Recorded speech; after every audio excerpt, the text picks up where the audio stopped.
أسارير وجه صبيح تسر أسارير وجه صبيح. جی ہمیں ابھی آیت نمبر 57 سے پڑھنا ہے نا. اعوذ باللہ من الشیطان الرجیم بسم اللہ الرحمن الرحیم. وَظَلَّلْنَا عَلَيْكُمُ الْغَمَامَ وَأَنزَلْنَا عَلَيْكُمُ الْمَنَّ وَالسَّلْوَىٰ كُلُوا مِن طَيِّبَاتِ مَا رَزَقْنَاكُمْ وَمَا ظَلَمُونَا وَلَٰكِن كَانُوا أَنفُسَهُمْ يَظْلِمُونَ. اب پیچھے اللہ رب العالمین نے ان کو جو فرعون سے نجات دلائی اور انہوں نے جو نافرمانی کی تھی، اس نافرمانی کے بدلے میں اللہ رب العالمین نے ان کے توبہ کے لیے جو انتظام فرمایا،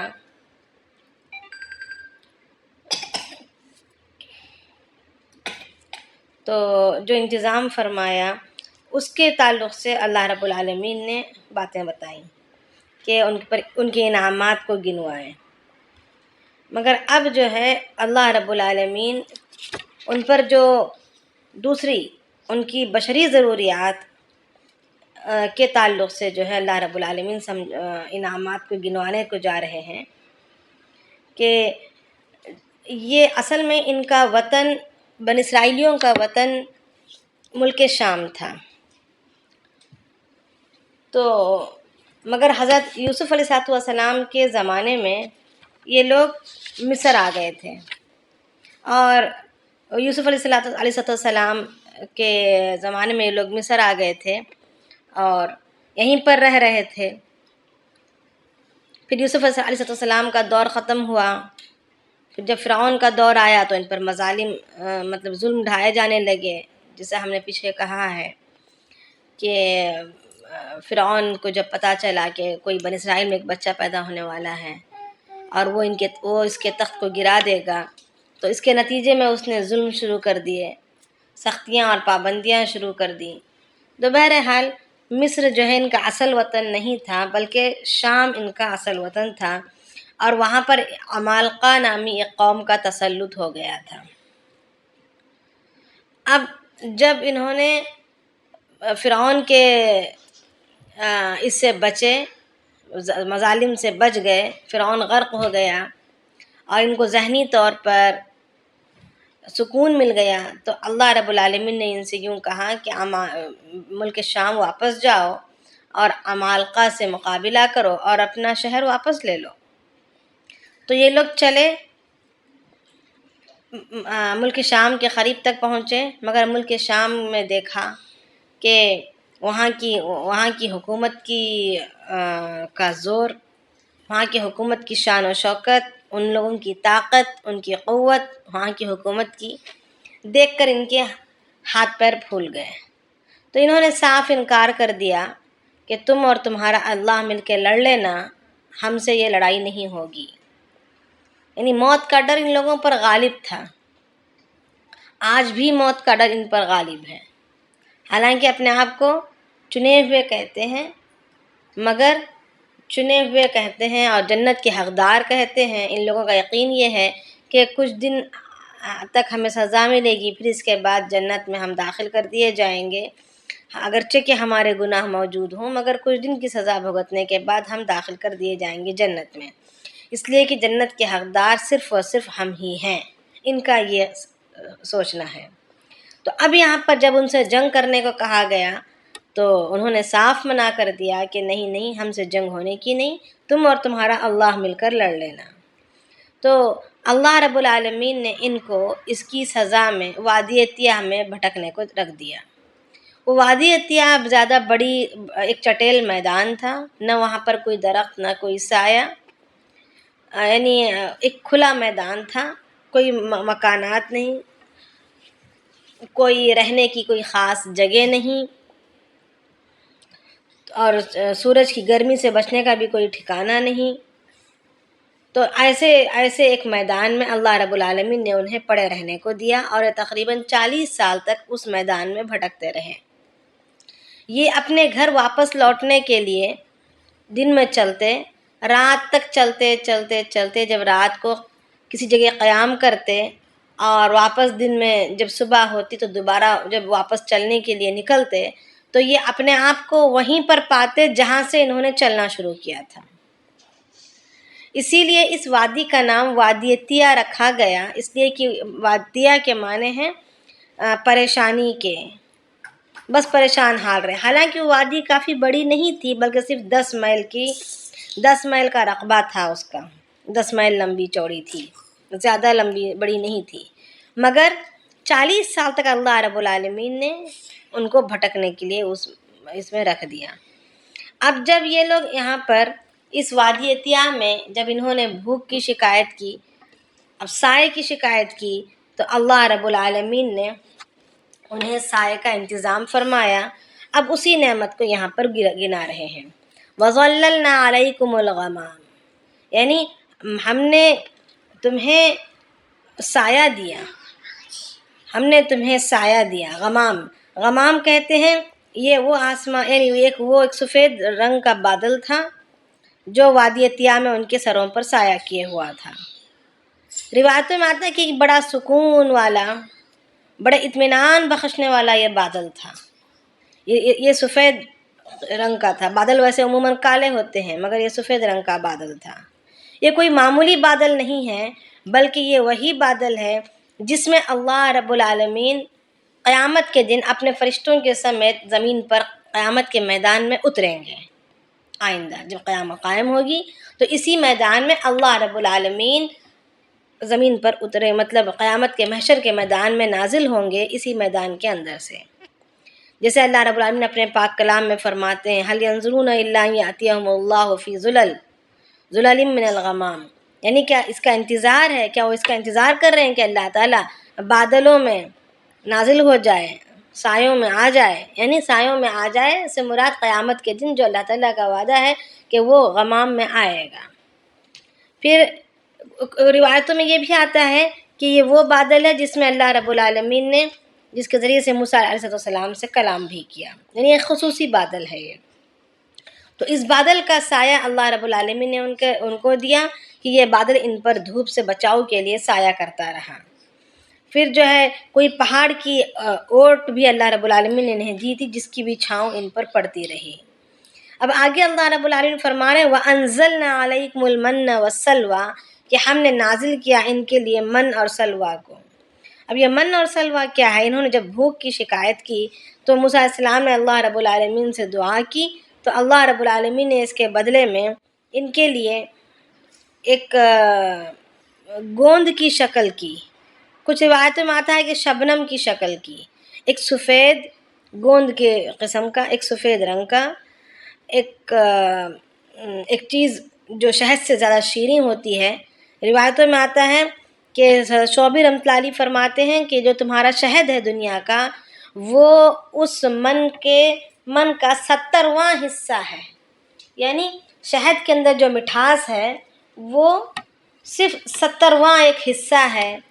اگر 70 حصے اگر کر دیے جائیں مٹھاس کے تو اس میں سے ایک حصہ، یعنی بقیہ 96 حصے کی مٹھاس اس من میں تھی۔ اب یہ گوند کی قسم کی جمع ہو جاتی تھی رات بھر نازل ہو کر، صبح میں یہ اس کو جمع کر کے کھا لیتے، اگر یہ پانی میں ملاتے تو یہ شربت کی طرح تیار ہو جاتا، کھا لیتے تو یہ ان کی یعنی غذا کی طرح یہ استعمال کیا جاتا۔ مگر اگر اس کو یہ بچا کر رکھتے تو وہ خراب ہو جاتا۔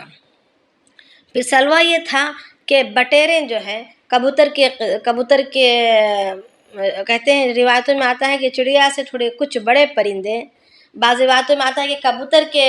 بقدر پرندے، اور کچھ روایتوں میں بٹیر کہا جاتا ہے، ہو سکتا ہے بٹیر ہو، یہ جو ہے امنڈ کر باقاعدہ آ کر ان کے علاقے میں جہاں پر یہ رہ رہے ہیں وہاں پر آ کر یہ آ جاتے خود سے، اور یہ وحشت کھا کر بھاگتے نہیں، یہ آرام سے پکڑنے کو ان کو مل جاتے ہیں، کہیں بھاگتے نہیں تھے،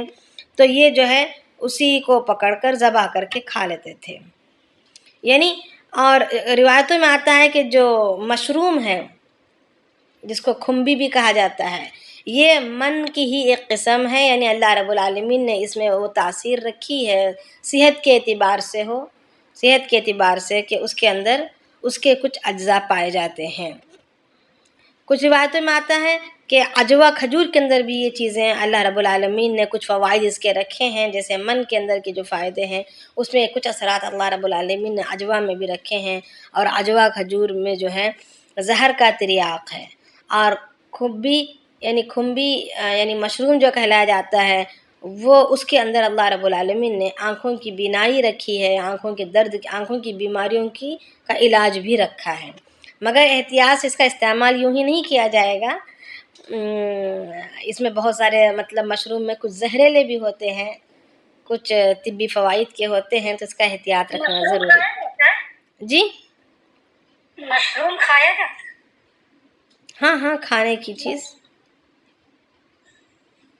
کھا سکتے ہیں نا، اس کے باقاعدہ خصوصی طور پر اس کی پیداوار کی جاتی ہے اور وہ کھایا جا سکتا ہے، باقاعدہ جو پیداوار ہوتی ہے اس کی خاص طور پر اس کو اگایا جاتا ہے اور پھر اس کو استعمال کیا جاتا ہے۔ جی ہمارے پاس نا مشہور ہے کہ مشروم جو ہے سو کوئی گندی چیز سے بنتا ہو۔ ہاں نہیں نا، اس وجہ سے پوچھ رہے ہیں۔ اچھا نہیں ایسی بات نہیں ہے نا، یہ تو باقاعدہ کلٹیویٹ کیا جاتا ہے ٹریس میں۔ نہیں باجی، وہ ایک پلانٹ کے طور پر بھی ہے اور گندے مشروم بھی ہیں جو گیلے پن سے اڑتے ہیں۔ اچھا، تو وہی گندی مشروم کا استعمال نہیں کیا جائے گا۔ تو اگر آنکھوں میں اگر کسی کو ڈالنا بھی ہو تو احتیاط کریں، اس کے مطلب طبیبوں سے اس کے طرف رجوع کیا جائے۔ تو بہرحال مشروم چھتری جیسا دکھتا ہے۔ جی ہاں جی اوکے۔ اب یہ جو پرندے بٹیر جو جمع ہو جاتے تھے وہ 1 میل کی لمبائی اور چوڑائی کے برابر میں آ کر پڑ جاتے تھے، جس کو اور ایک نیزے کے اونچائی کے برابر اتنے زیادہ مطلب جمع ہو جاتے تھے تاکہ یہ جو ساروں کے لیے بالکل صبح سے شام تک کا ان کا گزارا ہو سکے اور یہ سیراب ہو کر کھا سکے، یعنی یہ من بھی اور سلوا بھی دونوں کو یہ باقاعدہ پوری فراوانی کے ساتھ کھا سکتے تھے، مگر بچا کر بالکل رکھ نہیں سکتے تھے۔ اگر کچھ جمع کر لیتے، بچا لیتے، یعنی دوسرے دن کے لیے زیادہ جمع کر لیتے، زیادہ اٹھا لیتے تو پھر وہ خراب ہو جاتا، مگر یہ جمعہ والے دن 2 دن کا اٹھا لیا کرتے تھے، اس وقت خراب نہیں ہوتا تھا، اس لیے کہ سنیچر کا دن ان کے پاس خاص دن ہوتا تھا، جیسے ہمارے پاس جمعہ کا دن ہے ایسے ہی سنیچر والا دن ان کے لیے خاص تھا۔ یہ اس میں عبادت کے لیے خصوصی طور پر عبادت کے لیے اپنے آپ کو فارغ رکھتے تھے، کوئی پکوان، کوئی شکار، کوئی کھانے پینے کا مطلب کوئی اس کے انتظام میں پیچھے نہیں پڑتے تھے، یعنی شکار کرو، اسے ذبح کرو، اس کو جمع کرو، یعنی ان کاموں میں وہ اپنے آپ کو ملوث نہیں کرتے تھے، بلکہ اپنے آپ کو بالکل یعنی سنیچر والے دن کی تیاری جمعہ والے دن ہی کر لے کر سنیچر والا دن بالکل عبادت کے لیے اپنے آپ کو فارغ رکھتے تھے، اور ان کے اسی مقصد کی وجہ سے وہ جمعہ والے دن 2 دن کا اکٹھے جمع کر لیتے تھے اور یہ سڑتا نہیں تھا، کیونکہ مقصد وہاں پر ان کا عبادت تھا، دوسرے دنوں میں باقاعدہ سڑ جایا کرتا تھا۔ تو بہرحال اللہ رب العالمین یہاں پر اسی کو فرما رہے ہیں کہ وَأَنزَلْنَا عَلَيْكُمُ الْمَنَّ وَالسَّلْوَىٰ كُلُوا مِن طَيِّبَاتِ مَا رَزَقْنَاكُمْ، تم کھاؤ پاکیزہ چیزوں کو جو تمہیں عنایت کیا گیا ہے، وَمَا ظَلَمُونَا وَلَٰكِن كَانُوا أَنفُسَهُمْ يَظْلِمُونَ، اور ہم نے ظلم نہیں کیا، ہم ظلم کرنے والے نہیں ہیں، ہم ظلم نہیں کرتے، ہم ظالم نہیں ہیں، ہم نے ظلم نہیں کیا، لیکن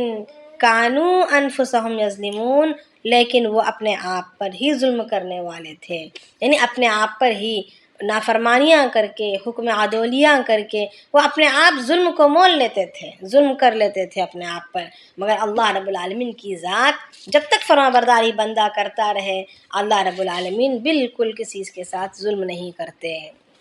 اور اللہ رب العالمین کو نعمتوں کی ناشکری، نعمتوں کا غلط استعمال یہ اللہ رب العالمین کو ہر سخت ناپسندیدہ ہے۔ اور جہاں کہیں بھی اللہ رب العالمین نے نعمت کی ناشکری کو بیان کیا ہے اس کو کفر سے تعبیر کیا ہے، یعنی ناشکری کو اللہ رب العالمین نے کفر سے تعبیر کیا ہے، جسے فرماتے ہیں اللہ رب العالمین کہ لئن شکرتم لازیدنکم ولئن کفرتم ان عذاب لشدید، کہ اگر تم شکر گزاری کرو گے تو ہم اس کو زیادہ کر دیں گے، تمہاری نعمتوں کو بڑھا دیں گے، اور اگر تم ناشکری کرو گے کے بجائے اللہ تعالیٰ نے لفظ کفر تم استعمال فرمایا کہ اگر تم انکار کرو گے، یعنی نعمتوں کے صحیح استعمال سے روگردانی کرو گے، یا نعمتوں کی ناقدری کرو گے، یا ناشکری کرو گے زبان سے ہو یا افعال سے ہو، تو ہم کیا کر دیں گے، اللہ تعالیٰ کا عذاب بڑا شدید ہے۔ اس کے جواب میں اللہ تعالیٰ یہ فرما رہے ہیں۔ اور احادیث میں آتا ہے کہ جب بندہ ناشکری کرتا ہے، یعنی نعمتوں کا استعمال صحیح طور پر نہیں کرتا، یعنی جیسے اس کے استعمال کا حق ہے، جیسے ابھی ہماری اللہ رب العالمین نے ہمیں آنکھ دی نعمت کے طور پر، ہمیں زبان دی نعمت کے طور پر، ہمیں کان دی، ہمارے جسم کے سارے اعضاء کو اللہ رب العالمین نے خوبصورتی سے ڈھالا، ہمیں صلاحیتیں دی، ہمیں قابلیتیں دی، ہمیں عقل دی، ہمیں جوانی دی، اور ہمیں وقت کا ہمیں عافیت والی زندگی دی، ایسے حالات نہیں جیسے فلسطین میں ہو رہے ہیں، تو اللہ رب العالمین نے ہمیں عافیت بخشی۔ تو ان مواقعوں کو کا صحیح استعمال یہ کہ ہم اللہ تعالیٰ کی نافرمانی کی چیزوں کو دیکھیں، یا فضول بکواس کریں، یا فضول باتوں کو سنیں، فضول سوچیں نہیں، بلکہ اللہ اس کے صحیح استعمال یہ کہ اللہ تعالیٰ کے احکامات کی پیروی میں اس کو لگا دیں۔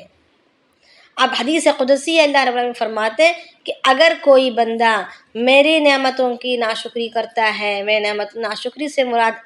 یہی کہ اس کا صحیح استعمال نہ کرے، اور زبان سے بھی شکر ادا کرنا ضروری ہے، دل سے بھی شکر ادا کرے، زبان سے بھی کرے،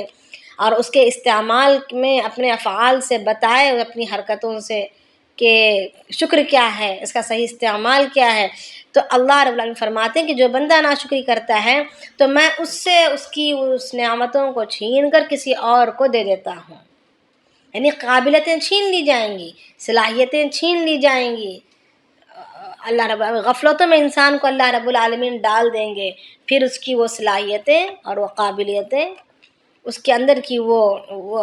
فارغ وقت اللہ رب العالمین اس کے یوں ہی دنیا کے پیچھے ضائع کر کے ختم کر دیں گے۔ اور اللہ رب العالمین کو ہماری کوئی غرض نہیں ہے دین کے پھیلانے میں ہو یا عبادت کے کروانے میں ہو، اللہ تعالیٰ کو ہم سے کوئی غرض نہیں ہے۔ جو بھی ہم کرتے ہیں ہمارے اپنی ذات کے لیے کرتے ہیں، اللہ تعالیٰ کی عبادت کے لیے بہتر سے بہتر طریقے پر عبادت کرنے کے لیے فرشتے موجود ہیں، یا اللہ تعالیٰ کی دیگر مخلوق موجود ہیں، اور اللہ تعالیٰ کے دین کی اشاعت کے لیے اللہ رب العالمین کو کسی انسان ہی کی ضرورت نہیں، وہ ایک مچھر سے بھی اپنا کام لے لیتے ہیں، اپنے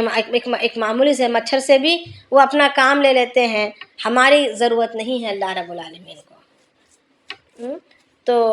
کہنے کا مقصد یہ ہے کہ ہمیں جو ہے شکر گزاری میں اپنے آپ کو آگے بڑھانا ہے کہ وقت کی ہمیں اللہ رب العالمین نے فارغ وقت دیا، عافیت والی زندگی دی،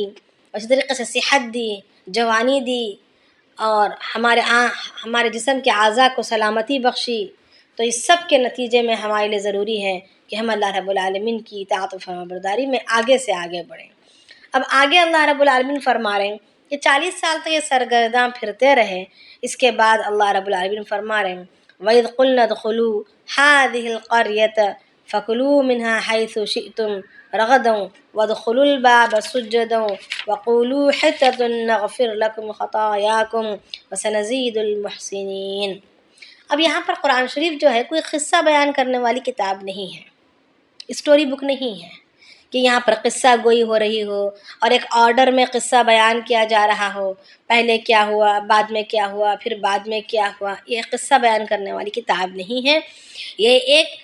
ہمارے لیے سبق پہنچانے والی کتاب ہے، ہمیں ہماری زندگی کے طریقے اور ہمارے اسلوب بتانے والی کتاب ہے۔ تو یہاں پر قصہ گوئی مقصود نہیں ہے۔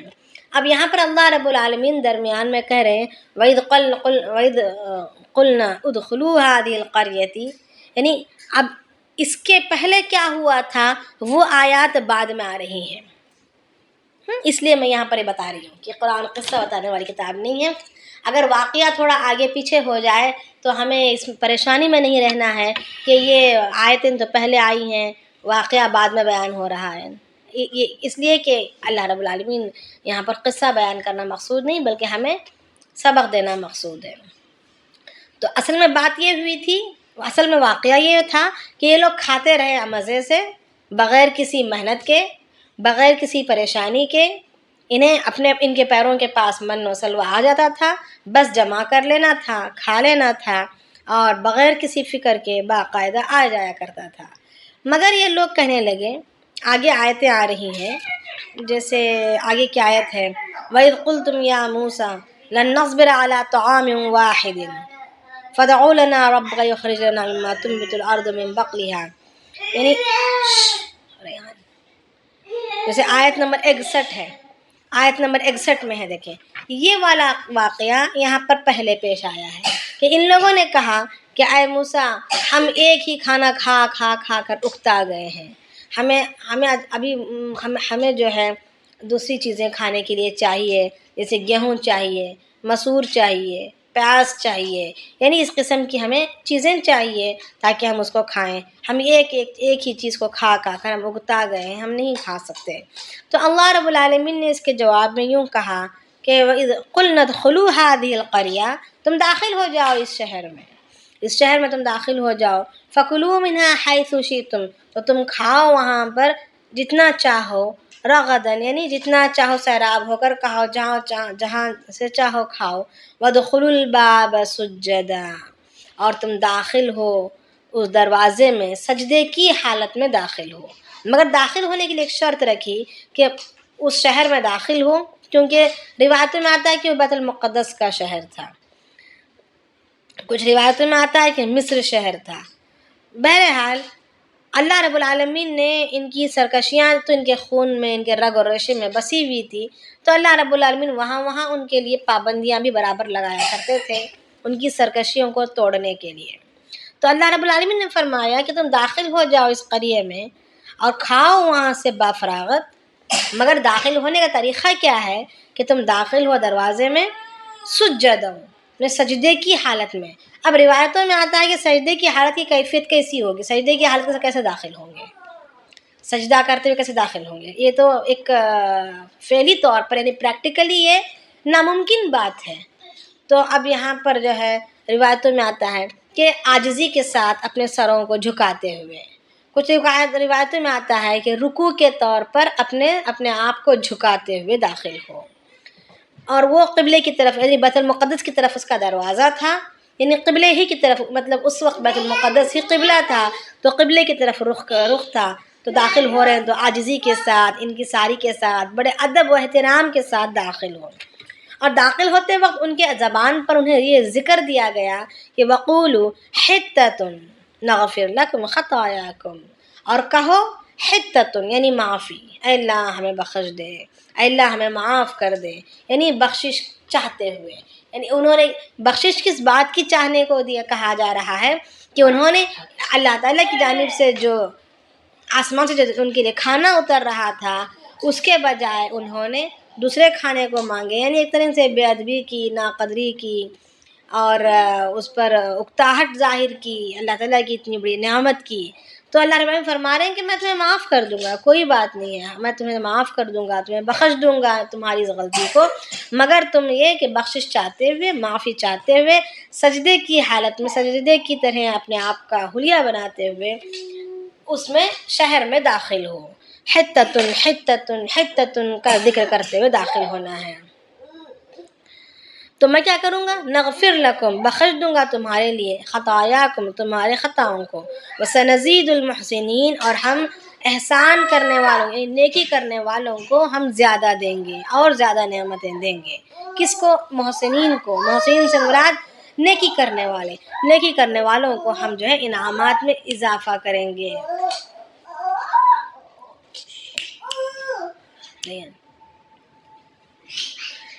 تو اب انہوں نے یہ کیا کہ آگے اللہ رب العالمین فرما رہے ہیں فَبَدَّلَ الَّذِينَ ظَلَمُوا قَوْلًا غَيْرَ الَّذِي قِيلَ لَهُمْ، فأنزلنا على الذين ظلموا رجزا من السماء بما كانوا يفسقون. اللہ رب العالمین فرما رہے کہ مگر انہوں نے اتنی چھوٹی سی ایک پابندی کو ماننے کے بجائے شرارت اندر بسی ہوئی تھی، تو اللہ رب العالمین نے کہا، اللہ رب العالمین فرما رہے ہیں کہ انہوں نے بدل دیا، فبدل، انہوں نے تبدیل کر دیا، الذین ظلموا، ان لوگوں نے جنہوں نے اپنے آپ پر ظلم کیا، جنہوں نے اپنے آپ پر گناہ کو مول لیا، قولا یعنی ہماری کہی ہوئی بول کو، کہے ہوئے بولوں کو انہوں نے بدل دیا، غیر الذی قیل لہم یعنی اس کے علاوہ بول کی طرف، قیل لہم اور کہنے لگے، یعنی ہم علاوہ بول کو، تو اس کے بدلے میں فانزلنا علی الذین ظلموا، تو ہم نے ان پر نازل کیا، ان لوگوں پر جنہوں نے ظلم کیا ہے یا گناہ کیا ہے، رجزا من السماء آسمان سے عذاب کو، بما کانوا یفسقون اس سبب سے جس کا انہوں نے فسق کیا تھا، یعنی گناہ کیا تھا، بدکاری کی تھی. تو انہوں نے بجائے سجدے کی حالت میں سے گزرنے کے یہ اپنے رانوں کے بل گھسیٹتے ہوئے گئے تھے، اور بجائے حتتن یعنی بخشش کی فریاد کرتے ہوئے داخل ہونے کے، انہوں نے حنتتن کہتے ہوئے گئے. حنتتن کے معنی روایتیں اس کی مختلف آتی ہیں کہ حنتتن حبتن فی شعرتن بھی کہتے ہوئے گئے تھے، یا تو حبتن حمراء فی شعرتن فی شعیرتن بھی کہا تھا، یعنی بجائے حتتن کے معنی تھے معافی، بخشش. اب حنتتن کے معنی گیہوں کے ہیں جو بالی میں موجود ہو، تو یہی کہہ رہے ہیں کہ گیہوں جو بالی میں موجود ہے، گیہوں جو بالی میں ایک بس مذاق کے طور پر، ایک مذاقیہ انداز میں، ایک مذاقیہ بول بنا کر اس کو بکتے ہوئے یہ داخل ہوئے، اور بجائے رکوع کی حالت میں یا سجدے کی حالت میں عاجزی ان کی ساری سے اپنے سروں کو جھکاتے ہوئے جانے کے، انہوں نے سرین کے بل، اپنے رانوں کے بل گھسیٹتے ہوئے گئے، داخل ہوئے. تو جب اتنی بڑی ان کی بدتمیزی اور بے ادبی کو جب اللہ رب العالمین نے دیکھا، تو ان پر اللہ رب العالمین نے عذاب کو نازل کر دیا. وہ عذاب روایتوں میں آتا ہے کہ طاعون ہے، طاعون کے مرض میں اللہ رب العالمین نے انہیں گرفتار کر دیا. اسی وجہ سے آتا ہے، حدیث شریف میں آتا ہے کہ اللہ کے نبی علیہ السلام فرماتے ہیں کہ اگر کہیں طاعون پھیلا ہو، یعنی پلیگ، اگر کہیں طاعون پھیلا ہو تو وہاں پر نہ جاؤ، اگر پہلے سے وہاں پر موجود ہیں تو وہاں سے بھاگو نہیں، اگر کہیں پہلے سے نہیں، کہیں ہے اور وہاں جانا پڑ رہا ہو تو نہ جاؤ. اس کی وجہ یہ بتلائی جاتی ہے کہ یہ جو ہے ایک قسم کی عذاب ہے جو اللہ رب العالمین نے پچھلی امت کو عنایت کیا تھا. وَإِذِ اسْتَسْقَىٰ مُوسَىٰ لِقَوْمِهِ فَقُلْنَا اضْرِب بِّعَصَاكَ الْحَجَرَ، اور جب موسیٰ علیہ السلام سے پانی کو مانگا اپنے، تو لقومہ اپنے قوم کے لیے جب پانی کو مانگا موسیٰ علیہ السلام نے، فَقُلْنَا اضْرِب بِّعَصَاكَ الْحَجَرَ، تو ہم نے اس وقت حکم دیا کہ اپنے عصے کو مارو پتھر پر. فَانْفَجَرَتْ مِنْهُ اثْنَتَا عَشْرَةَ عَيْنًا، تو اس میں سے پھوٹ نکلے 12 چشمے. قَدْ عَلِمَ كُلُّ أُنَاسٍ مَّشْرَبَهُمْ، تحقیق کہ وہ جان لیے کہ اپنے اپنے گھاٹوں کو، یعنی اپنے اپنے پینے کی مشروب کی جگہ کو، یعنی ہر قبیلہ اپنے اپنی گھاٹ کو پہچان لیا، جو چشمہ بہہ رہا تھا وہ کس قبیلے کا ہے وہ جان لیا، اور انہوں نے اپنے اپنے اس چشمے سے سیراب ہونے لگے. کلو واشربوا من رزق اللہ، آگے اللہ رب فرما رہے ہیں کہ تم کھاؤ اور پیو اللہ رب العالمین کی عطا کردہ رزق سے. ولا تعثوا فی الارض مفسدین، اور تم جو ہے زمین میں فساد نہ پھیلاؤ. اب یہاں پر اللہ رب فرما رہے ہیں کہ جب وادی طیٰ میں لوگ جب تھے، اسی وقت کا واقعہ ہے کہ جب یہ وادی طیٰ میں تھے تو انہوں نے پانی کو مانگا. ایک تو کھانا مانگا تو کھانا دے دیا گیا، اور جب پانی مانگا اور سایہ مانگا تو سایہ دے دیا گیا، اور جب پانی مانگا تو اس کی بات ہے کہ پانی دے دیا جا رہا ہے. آدم علیہ السلام کے ساتھ ایک پتھر جو ہے جنت سے لایا گیا تھا. آدم علیہ السلام اپنے ساتھ آتے ہوئے ایک پتھر جنت سے لائے تھے. روایتوں میں آتا ہے کہ یہ وہی پتھر ہے، اور ایک روایت میں آتا ہے کہ یہ وہی پتھر ہے جو بنی اسرائیل جب موسیٰ علیہ السلام کے کپڑے لے کر بھاگا تھا بنی اسرائیل کے درمیان، تو یعنی یہی پتھر تھا جس کو موسیٰ علیہ السلام اور بنی اسرائیل اس کو اپنے ساتھ رکھا کرتے تھے اور اس کو ساتھ ساتھ لے کر جاتے تھے۔ کوئی زیادہ بڑا نہیں تھا، ایک چوکور پتھر تھا، گائے کے سر کے برابر اتنا بڑا تھا، زیادہ خوب بڑا چوڑا بھی نہیں، بلکہ جیسے اس کو ادھر سے ادھر لے جا سکتے ہیں۔ یہ 1 ہاتھ لمبا اور 1 ہاتھ چوڑا پتھر تھا۔ کچھ روایتوں میں آتا ہے کہ یہ پتھر کوہ طور پر تھا، وہاں سے اٹھا کر لائے تھے۔ بہرحال جو بھی ہو، یہ پتھر تھا جو ایک خاصیت رکھتا تھا کہ اللہ کے نبی علیہ السلام یعنی موسیٰ علیہ السلام جب اس پر عصا مارتے تو اس میں سے جو ہے چشمے پھوٹ کر نکلتے۔ تو اب جو ہے بنی اسرائیل کے 12 قبیلے تھے، ان میں سے ہر ایک قبیلے کا ایک کوئی بندہ، یعنی سردار ہی سمجھ لیں، کوئی ایک بندہ اس پتھر کے ارد گرد کھڑے ہو جاتے اور موسیٰ علیہ السلام کا عصا اس پتھر کو لگاتے ہی اس میں سے پانی بہنا شروع ہوتا۔ تو جس بندے کے سامنے جو پانی بہتا ہوتا، جو چشمہ نکل رہا ہے، جو پانی ابل رہا ہے، وہ اس قبیلے کا پانی، وہ اس قبیلے کا چشمہ سمجھ جاتے، اور وہ سردار اپنی قوم کو آگاہ کر دیتا کہ یہ تمہاری گھاٹ ہے، یعنی تمہارا چشمہ ہے۔ اور جب یہ لوگ فارغ ہو جاتے اپنے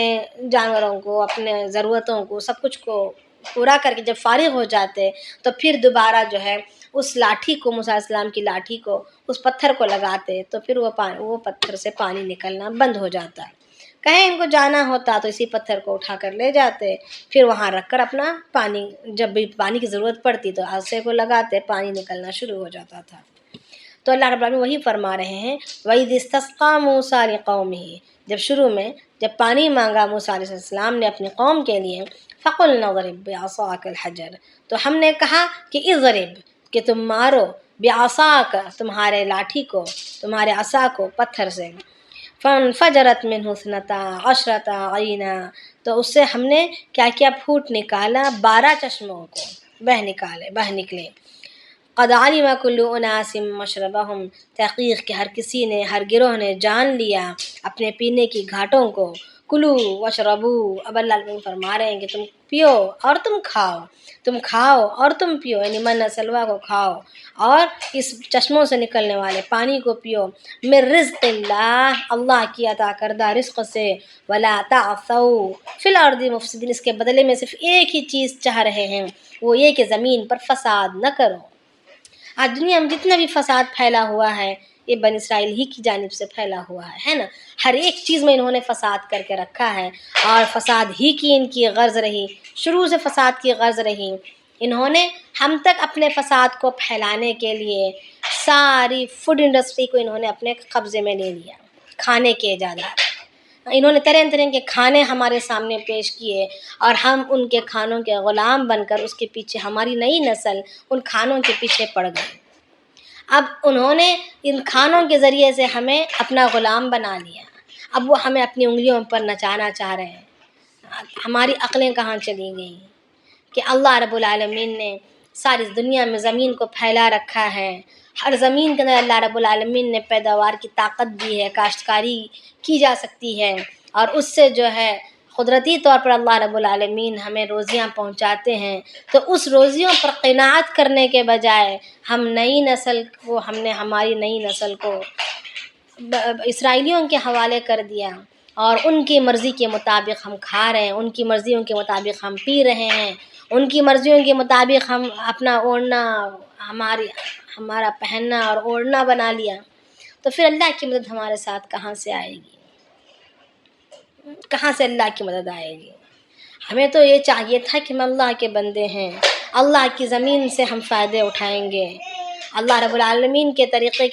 کے سنت طریقوں کے مطابق ہم اس کو، اللہ کی زمین سے اگنے والی اشیاء کو ہم استعمال کریں گے، یہ تھا تاکہ اللہ کی مدد ہمارے ساتھ شامل حال رہے۔ کیونکہ غذا یہ ایک اصل چیز ہے جو ہمارے دلوں کے اندر نور پیدا کرتی ہے، ہمارے اعمال میں جان پیدا کرتی ہے۔ غذا جیسی ہوگی ویسے ہی پھر اس کے اثرات ہمارے جسم میں مرتب ہوں گے، اس غذا سے خون بنے گا، پھر اس سے گوشت بنے گا،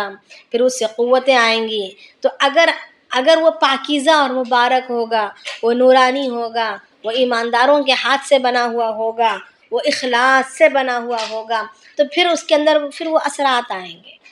وہی اثرات پھر اس کے اندر آئیں گے۔ ہاں، ممنوع کردہ، منع کردہ چیز کو کھانے کھلا کر شیطان نے آدم اور حوا علیہ السلام کو سے نافرمانی کروائی،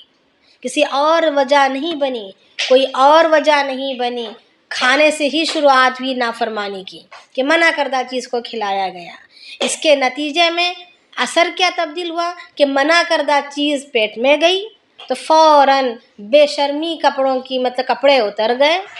ننگا پن ظاہر ہو گیا، جسم ظاہر ہو گیا۔ اب ایک دوسرے سے جو ہے اپنے سطر کو چھپانے کے لیے پتوں کو ڈھانکنے لگے، ہاں، جنت کا لباس اتر گیا۔ تو یہی ہو بہو وہاں پر ایک تو بظاہر وہاں پر ایک چیز سمجھ میں آ رہی ہے، یہاں پر بھی باطنی طور پر یہی چیزیں ہوتی ہیں کہ ممنوع کردہ چیزیں جب کھائی جاتی ہیں تو پھر طبیعت کے اندر سے منع کردہ چیزیں جب اندر چلی جاتی ہے تو فطرت میں تبدیلیاں آنی شروع ہو جاتی ہیں کہ حیا ختم ہو جاتا ہے، شرم ختم ہو جاتا ہے، اور اسی طریقے سے ننگاپن اور بے شرمی اور بے حیائی کی باتیں یا بے شرمی اور بے حیائی کی سوچ دلوں کے اندر اور دماغوں میں پیدا ہونا شروع ہو جاتی ہیں، یہ وجود میں آنا شروع ہو جاتی ہیں، یہ پرورش پانا شروع ہو جاتی ہیں، اور اس کی اصل غذا تو ہمارا کھانا ہے۔ یعنی نفس جو چاہتا ہے اگر ہم اس کی فرمائش کو پورا کریں گے تو وہ خوب موٹا تازہ ہوگا، خوب موٹا تازہ ہوگا۔ اس کو تو ہمیں بھوکا رکھنے کی تعلیم دی گئی احادیث میں، نفس کو بھوکا رکھو، پیٹ کو بھوکا رکھنے کی تعلیم نہیں دی گئی، پیٹ کو کہا کہ ضرورت کے بقدر اس کو سیراب کرو، کھاؤ تم کھاؤ اللہ تعالیٰ کی نعمتوں کو، کلو وشربو ہنیئا مریا، اللہ تعالیٰ فرماتے ہیں کہ تم کھاؤ اور پیو خوشگواری کے ساتھ، سیراب ہو کر، مگر منع کیا گیا ہے ممنوعہ چیزوں کو، مشتبہ چیزوں کو۔ تو مشتبہات سے ہمیں بچنا بہت ضروری ہے تاکہ ہمارا ایمان مضبوط رہے، ہمارے اعمال نورانی اور پاکیزہ رہیں، اور ہماری ہمارے اعمال کی پرواز ساتوں آسمانوں کو چیرتے ہوئے عرش معلیٰ تک پہنچنے کے قابل رہے۔ اس کا تھوڑا سا ڈسکرائب کرتا نا، وہی مشتبہ چیزیں جس میں ہمیں مشتبہ جی مشتبہ یہ ہے کہ جس کا ہمیں خدشہ ہے، ہماری آنکھوں نے دیکھا نہیں ہے کہ یہ حرام ہے کیا حلال ہے، ہاں ہماری آنکھوں نے نہیں، جسے اجینو موٹو ہے، وہ دکھنے میں بظاہر، ایک منٹ ان کو لے کے اوپر جا رہا ہے، ان کو بولو میں اوپر جا رہا ہوں۔ تو اب جیسے اجینو موٹو ہے، ویسے دکھنے میں کیا ہے، وہ کرسٹل شیپ کا ایک شکر ایک نمک کی طرح ہے جو ہمارے لذت کو جو ہے میں بڑھوتری لاتا ہے، مگر اب وہ اس کی اصل کہاں سے شروع ہو رہی ہے، اس کو کیسے استعمال بنایا جا رہا ہے، اب اس کی تحقیق کرنا ہمارے لیے ضروری ہے۔ اسی طریقے سے وینیلا ہے، وینیلا تو باقاعدہ یہ کہا جاتا ہے، بڑے ڈنکے کی چوٹ پر کہا جاتا ہے کہ ایک سیڈس ہیں، ویجیٹیبل سیڈس ہیں، یعنی ایک بیج ہے، مگر اس بیج کو ہم تک پہنچانے میں کیا کیا شکلوں سے یہ گزر کر آتا ہے، یہ بیج کو کیا کن پروسیس سے ہونا پڑتا ہے، اس کو کیا ہم نے دیکھا، ہاں کہ یہ بات مشہور ہے کہ وینیلا جو ہے 30% الکوہول میں فرمنٹ کیا جاتا ہے، شراب کے میں فرمنٹ کیا جاتا ہے، تب جا کر اس کی ٹاکسیسٹی ختم ہوتی ہے، پھر یہ کھانے کے استعمال کے لائق بنتا ہے، تو جب اس کو شراب میں فرمنٹ کیا گیا تو پھر یہ کیسے جائز ہو سکتا ہے۔ یعنی ہماری نئی نسل نے ان لوگوں کی فوڈ انڈسٹری کو خوب اپنا لیا کہ انہوں نے جتنی چیزیں اپنائی ٹیسٹ کو انہینس کرنے کے لیے تو وہ ہمیں اچھی لگی، اور ہمارے زبان کی لذت کے پیچھے پڑ گئے۔ تو ہر چیز کے استعمال سے پہلے ہمیں یہ جاننا ہے کہ یہ حرام ہے کیا حلال ہے۔ ابھی ذبح حرام ہے کیا حلال ہے، ویسے پیکٹوں میں جیسے بہت ساری چیزیں بن کر آتی ہیں، نگیٹس آتے ہیں، اور اسی طریقے سے ہاٹ ڈاگس آتے ہیں، بہت ساری چیزیں کھانے کی آتے ہیں، ابھی بچوں کو ہمارے اچھی بھی لگتی ہیں، اب ہم گھروں میں اتنے بنانے کی ہماری وہ والی مزہ یا وہ والی کیفیت پیدا نہیں ہوتی، گھروں میں اگر بنانے جائیں تو پھر ہم لینے پر مجبور ہو جاتے ہیں، اس میں حلال لکھا ہوتا ہے، اور ملک عرب میں ہے تو اور بھی حلال ہے، نہیں بلکہ اس کو دیکھا جائے گا کہ کن کن طریقوں سے کن کن ذرائعوں سے ہو کر آ رہا ہے۔ تو احتیاط کا یہ جو دامن اختیار کرنا ہے، اسی کو کہتے ہیں کہ مشتبہات سے بچنا، کہ مشتبہ چیزوں سے ہم بچیں گے۔ کوئی بات نہیں، سیدھی سادی غذا کھائیں گے، کچھ نہیں بگڑے گا۔ جنت ہے کھانوں کے مزوں کے لیے۔ جنت کی نعمتوں میں کھانوں کا کتنا تذکرہ آتا ہے۔ اگر دنیا کی نعمتیں کھائیں گے اور اللہ کی نافرمانی کی طرف لپکیں گے تو پھر جنت کی نعمتیں میسر نہیں ہوں گی۔ اگر ہم اپنے آپ کو روکیں گے صرف و صرف اللہ کے لیے، صرف و صرف اپنے ایمان اور اعمال کے بچاؤ کے لیے، پاکیزہ لقمہ پیٹ میں جائے اس کی کوشش میں اگر ہم اپنے آپ کو بچائے رکھیں گے تو انشاءاللہ ثم انشاءاللہ اللہ رب العالمین ہمیں جنت کی نعمتوں سے مالا مال کریں گے۔ وہاں کے کھانوں کا تو بڑا تذکرہ آتا ہے کہ ہر لقمے میں ایک نئی لذت ہوگی۔ تو بچوں کو یہ سمجھانا ہے، منانا ہے، بچوں کو یہی آخرت کو سامنے رکھ کر، آخرت کو ہم نے دور سمجھ لیا کہ وہ بہت دور کی بات ہے۔ نہیں، بہت دور کی بات نہیں ہے، بہت قریب کی بات ہے۔ 60-70 سال کی مختصر سی زندگی ہے، وہ بھی آج کے دور میں تو برکتیں ختم ہو گئی ہے، یہ زندگی بھی بڑی تیزی سے گزر رہی ہے نا۔ چلیں ہم آگے دیکھیں گے۔ تو اللہ رب العالمین یہی فرما رہے کہ کلوا واشربوا من رزق اللہ ولا تعثوا فی الارض مفسدین۔ اور آگے اللہ رب العالمین فرما رہے ہیں، جو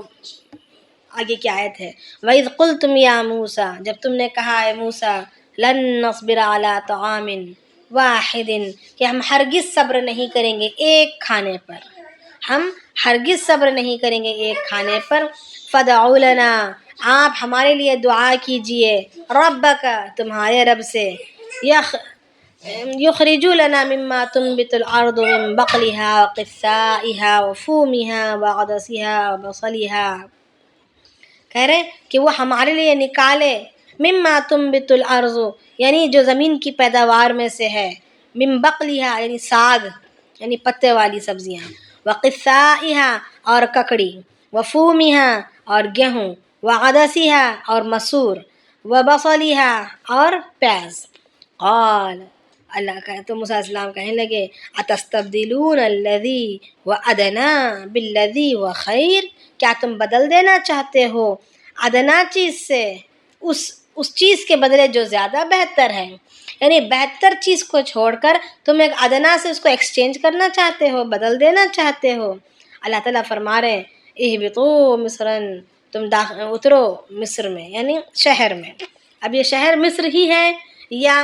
عمومی طور پر شہر کہا گیا ہے، اس کے بارے میں اختلافات ہیں۔ فَإِنَّ لَكُمْ مَا سَأَلْتُمْ، بے شک وہاں پر تمہارے لیے موجود ہے جس کا تم نے سوال کیا، یعنی جو چیزیں تم نے مانگی ہیں وہ شہر میں تمہیں مل جائیں گی اور شہر میں تم داخل ہو جاؤ۔ تو یعنی اس کے بعد واقعہ کون سا ہے جو پیچھے گزرا، وَإِذْ قُلْنَا ادْخُلُوا هَٰذِهِ الْقَرْيَةَ فَكُلُوا مِنْهَا حَيْثُ شِئْتُمْ، یہ والا واقعہ ہے، مگر آیات جو ہے واقعے کو بیان کیا گیا ہے ادھر۔ تو اب آگے اللہ رب فرما رہے ہیں وَضُرِبَتْ عَلَيْهِمُ الذِّلَّةُ وَالْمَسْكَنَةُ، یعنی ایک تو انہوں نے کھانے پر، تو انہوں نے جو اللہ تعالیٰ کی رزق میں کی ناقدری کی اور اللہ تعالیٰ کے قدرتی دسترخوان کو انہوں نے کا انکار کیا، اور جب یہ چیزیں مانگیں تو اللہ تعالیٰ اس کے بدلے میں فرما رہے ہیں وَضُرِبَتْ عَلَيْهِمُ الذِّلَّةُ وَالْمَسْكَنَةُ وَبَاءُوا بِغَضَبٍ مِّنَ اللَّهِ، تو ان کی نافرمانیوں کے بدلے، ان کی ناقدریوں کے بدلے اللہ تعالیٰ فرما رہے ہیں کہ ہم نے ان پر ذلت کو اور غریبی کو ڈال دیا، کہ اب کماؤ، محنت کرو، تمہاری نافرمانیاں، تمہاری سرکشیاں تمہارے ساتھ رہیں، تمہاری حد تک رہے، تم اب جو ہے محنت مزدوری کرو، ذلتیں اٹھاؤ، غربت کا سامنا کرو، وباءوا بغضب من اللہ، اور اللہ تعالیٰ کا غصہ ان پر لوٹ پڑا۔ ذالک بانہم کانوا یکفرون بآیات اللہ، اب یہ ان پر جو ذلت اور ان پر جو مسکینت یعنی غربت، ذلت اور غربت، یہ دونوں چیزیں ان پر ڈالنے کی وجہ اللہ پاک بیان فرما رہے ہیں کہ بانہم، یہ اس سبب سے تھا کہ یکفرون بآیات اللہ، یہ ناشکری کرتے تھے یا انکار کرتے تھے اللہ تعالیٰ کی نشانیوں کا، وَيَقْتُلُونَ النَّبِيِّينَ بِغَيْرِ الْحَقِّ، اور یہ قتل کرتے تھے اپنے نبیوں کو ناحق. ذَلِكَ بِمَا عَصَوْا وَكَانُوا يَعْتَدُونَ، یہ اس سب وجہ سے تھا کہ انہوں نے نافرمانی کی اور حد سے نکل گئے، حد سے آگے بڑھ گئے. یعنی بنی اسرائیل میں اکثر دفعہ ایک ساتھ مطلب کئی نبی ہوا کرتے تھے، اور مسلسل کم سے کم بنی اسرائیل میں 500 نبی گزرے ہیں. تو موسیٰ علیہ السلام سے پہلے بھی جتنے نبی آئے، کئی نبی آئے، انہوں نے ہر نبی کا انکار کیا. یعنی کہ موسیٰ علیہ السلام ان کے لیے پہلے نبی تھے، نہیں، بلکہ ان سے پہلے کئی نبی آئے تھے، کئی نبی نے اللہ آسمانی تعلیمات کو انہیں دیا ہے، مگر انہوں نے ان کا انکار کیا، کسی کا مذاق اڑایا، کسی کو مار دیا. تو روایتوں میں آتا ہے کہ یہ ایک دن میں 70 نبیوں کو انہوں نے قتل کیا ہے. ایسے تو یعنی بہت زیادہ ان کے اندر قتل و غارت گری کرنا اور قتل عام کرنا اور ہر کسی کی ناقدری کرنا، ذلیل و رسوا کرنا، ایک بدترین سامنے والے کے ساتھ انسانیت سے ہٹ کر بدترین سلوک کرنا، ان کے رگ و ریشے میں بسا ہوا تھا. تو روایتوں میں آتا ہے کہ 70 نبیوں کو انہوں نے ایک دن میں بھی قتل کیا ہے. تو اللہ رب العالمین فرما رہے ہیں کہ ان کی ہمیشہ سے ناشکری رہی، اللہ تعالیٰ کی آیتوں کا انکار کرنا رہا، اپنے نبیوں کو قتل کرنا رہا. اس سب کا اللہ رب العالمین بدلہ نکال رہے ہیں. یہ کہہ رہے ہیں کہ ہم نے ان پر ذلت کو اور غربت کو ڈال دیا. تو ان لوگوں پر جو غربت اور جو ذلت چھائی گئی، جو ڈالی گئی ان پر، یہ دنیا کی آنکھوں کے سامنے موجود ہے نا. ہر کوئی جانتے ہیں کہ ان کی کیا حقیقت رہی، کیا حال رہا پچھلے دور میں. آگے کریں گے، بس کر دیں گے. تو رکوع پورا ہو چکا ہے. تو اب یہ ساری باتیں جو ہے یہ صرف ان کی حد تک نہیں، بلکہ جو قرآن میں جب یہ چیزیں درج ہیں، قرآن میں جب یہ آیات کے یہ واقعات ہمارے سامنے بیان کیے گئے ہیں، تو یہ ہمارے سبق کے لیے ہیں کہ ان کی خصلت اور ان کی فطرت پر ہمیں آنا نہیں ہے، ان کے شکنجے میں ہمیں آنا نہیں ہے، ان کی چالوں میں پھنس کر ہمیں اپنے آپ کو، اپنی روح کو برباد کرنا نہیں ہے، اپنی روح کو پلید کرنا نہیں ہے. ہمیں اپنی زندگی کو بچا کر نبی علیہ السلام کے طریقے کے مطابق، صحابہ کے طریقے کے مطابق ہمیں اپنے آپ کو چلانا ہے. اسی لیے یہ تعلیمات ہمیں دنیا میں ہمیں ہمارے اللہ پاک کلام الہی کے ذریعے سے ہمیں عنایت فرماتے ہیں. کچھ روایت میں آتا ہے کہ بنی اسرائیل جو ہے ایک دن میں 300 نبیوں کو بھی قتل کر ڈالتے تھے. پھر بازاروں میں جا کر اپنی معمولی خرید و فروخت کیا کرتے تھے. یعنی مارنا، کسی کو قتل کرنا ان کے لیے ایک معمولی سا کام تھا. 300 نبیوں کو قتل کرتے، پھر جا کر بآسانی بافراغت اپنی زندگی نارمل اپنی زندگی گزارتے. یعنی کوئی احساس نہیں رہے ان کے دلوں میں ہوا کرتا تھا. اللہ کے نبی علیہ السلام فرماتے ہیں کہ کل قیامت کے دن سب سے زیادہ عذاب، سب سے سخت ترین عذاب جو ہے 4 لوگوں کو ہوگا. ایک، قیامت کے دن سب سے سخت عذاب اس کو ہوگا جس نے نبی کو قتل کیا ہو، یا تو پھر اس کو ایک اور اس کو ہوگا جو نبی کے ہاتھ سے قتل کیا گیا ہو.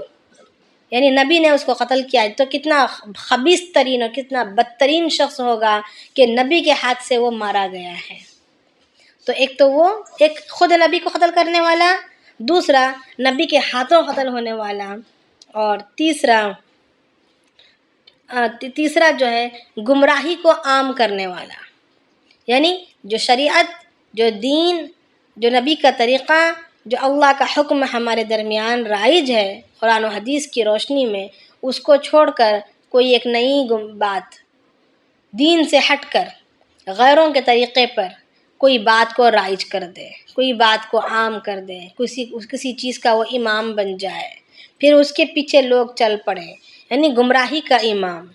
اس کو سب سے زیادہ عذاب ہوگا. اور چوتھا شخص جس کو سب سے زیادہ سخت ترین اور بدترین عذاب ہوگا، وہ تصویریں بنانے والا ہوگا. اب اس سے تو آج ہم میں کا ہر کوئی اس میں ملوث ہے کہ تصویریں بنانا، جاندار کی تصویر اسلام میں بنانا حرام ہے. فضول اگر ہم کسی جاندار کی تصویر بنا رہے ہیں تو یہ کل قیامت میں اللہ رب العالمین کے پاک بارگاہ میں کل قیامت میں اللہ رب العالمین فرمائیں گے کہ اس میں روح پھونکو،